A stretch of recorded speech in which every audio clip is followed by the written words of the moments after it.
Hi, welcome to the Commercial Gas Engineer channel. Just come into this plant room and being alerted that there's a flood. As you can see, there's some water on the floor, but there was a lot more earlier.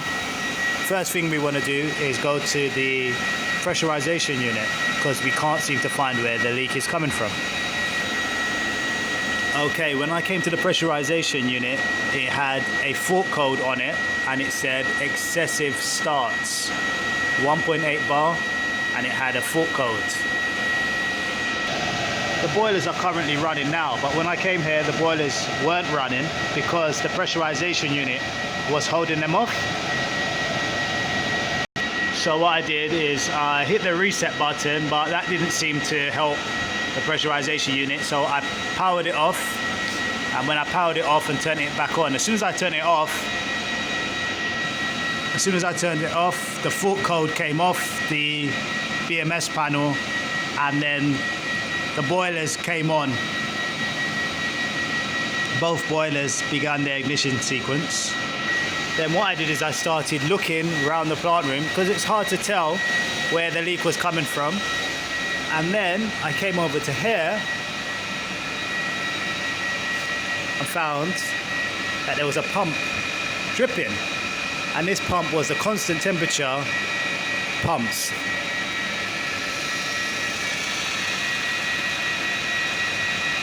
What you want on these is you need to get information like the motor details. So you look at the data tag and get the motor details, and also get the PN number and the pressure nominal number, that is, and the diameter nominal, so 50 millimeters for the flange size.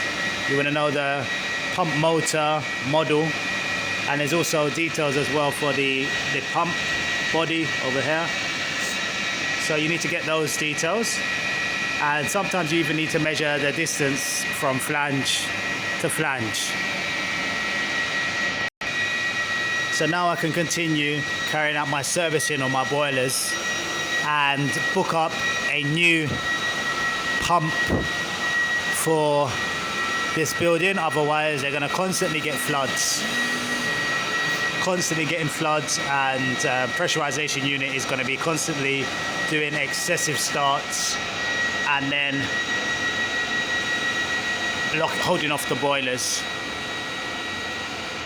Ensure that when you're working in areas and you're working on any three phase or any electric, that especially if you're going to a control panel, that there's no water below the panels. There should always be a safety mat below the panels before you go into them, and you shouldn't have any water around you because the electric will go right through you if you get electrocuted. It will go right through you and then go to trying to find its way to ground, as you know.